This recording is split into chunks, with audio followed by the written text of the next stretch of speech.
Esta é uma bela história. Embora triste como todas as histórias da Terra, ela ainda pode animar seus corações e, portanto, vale a pena ser contada.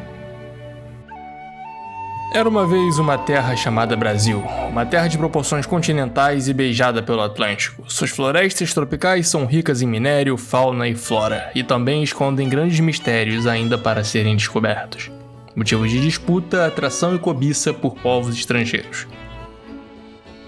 E essa terra é cenário de nossa história. Em tempos imemoriais moravam nessa terra um bravo povo que cruzou continentes inteiros através de uma imensa ponte de gelo e que aqui eventualmente se estabeleceram, se dividiram e fundaram as suas raízes. Dentre esses povos havia um povo que encontrou na praia o seu lar e ali se estabeleceram por centenas de anos. Tal povo, assim como os demais da região, possui uma cultura ritualística muito distinta da que temos como padrão hoje em dia. A sociedade vivia de forma comunitária e humilde, sem língua escrita e sem muita burocracia. Viviam essencialmente da caça e possuíam costumes e tradições complexos demais que variam muito de tribo para tribo. Mas essencialmente a estrutura não divergia muito. A criação das crianças era coletiva e a liderança era dividida entre o poder temporal do cacique e o espiritual do pajé. Eram compostos por bravos homens e a violência, assim como em nossa sociedade, eram algo muito comum, e a alternância entre cacicados e brigas dinásticas eram frequentes. As guerras, apesar de em pequena escala, eram constantes e eram um elemento ritualístico, que sustentavam sua tradição e seus rituais, que envolviam sacrifícios humanos e canibalismo em algumas tribos. A guerra era essencialmente pela defesa da honra pessoal de seus caciques, sua tribo e sua tradição. Pouco se sabe se havia um povo antes deste que habitava o litoral. O que se sabe é que uma força mais poderosa e shed do que eles os expulsaram de seus territórios através de guerras de conquista e os fizeram migrar para o interior desta terra. Então esse povo vencedor ficou conhecido como Tupinambá e os derrotados como Tapuias, que de acordo com o dialeto dos vencedores tupinambás significavam inimigo ou estrangeiro, e assim ficaram conhecidos até os dias de hoje. Os tupinambás eram verdadeiros sheds e protagonistas da nossa história. Dominaram todo o litoral e agora rumavam em direção ao sul, onde se depararam com uma força ainda mais brutal e shed do que eles, conhecidas como Guarani. Seus irmãos que se separaram há mais de 1500 anos atrás e que agora se encontravam por uma trocação violenta e sangrenta de soco. Uma grande família que se reunia em um verdadeiro baile de corredor. Em meio a todo esse ambiente conflituoso, um jovem índio de pele vermelhada andava tranquilamente pelas esquinas de sua tribo quando se deparava com uma criatura completamente diferente de tudo aquilo que ele já vivenciou. Sim, um homem branco.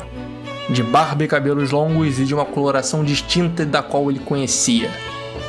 E o jovem indígena perguntou o seu nome, e o homem branco respondeu, Tomé. O índio perguntou, Sumé? Não, Tomé. Sumé, Tomé. Tomé, Sumé. Droga.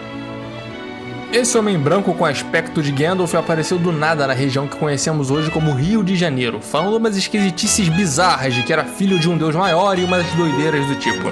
Esse tal de Sumé se tornou uma figura imensamente popular dentre os nativos. Os ensinou a se organizarem socialmente, a plantar, transformar mandioca em farinha, espinhos em anzóis. O cara conseguia acalmar criaturas ferozes, dominar ondas do mar, domar chuvas intensas, curar feridas e todo tipo de doença naqueles que o cercavam e não pedia nenhum tipo de bem ou sacrifício em troca. De acordo com a tradição indígena, o próprio mato se abria para ele como se não fosse nada, e ele também andava feito às águas. Um de seus maiores feitos foi abrir o caminho do Piabiru, que vai do litoral de São Paulo até Assunção. Ele era tão shed que era capaz de deixar pegadas em pedras. Sumé também acabou com a poligamia e o canibalismo entre os tupinambás, o que despertou a ira e inveja dos caciques que já estavam de saco cheio da popularidade desse cara. Os caciques então se organizaram e o encurralaram e com seus arcos atiraram diversas flechas contra a figura gandálfica, mas as flechas simplesmente não tiveram a coragem de tocar em Sumé. Voltaram e acertaram seus agressores. As poucas flechas que tiveram a ousadia de tocar o corpo de Sumé foram retiradas por ele e nenhuma gota de sangue sairia de seu corpo. Sumé, vendo que seu trabalho já estava mais do que feito e que não tinha intenção de criar conflitos internos e disputas pela sua própria causa, ele vai com a sua galera até a praia que, desolada, pede para ele ficar. Sumer então os consola, falando que não se preocupem, que em breve estariam reunidos novamente e que um dia, quando seu povo estivesse à beira das ruínas do abismo e da morte, que olhassem para o oeste.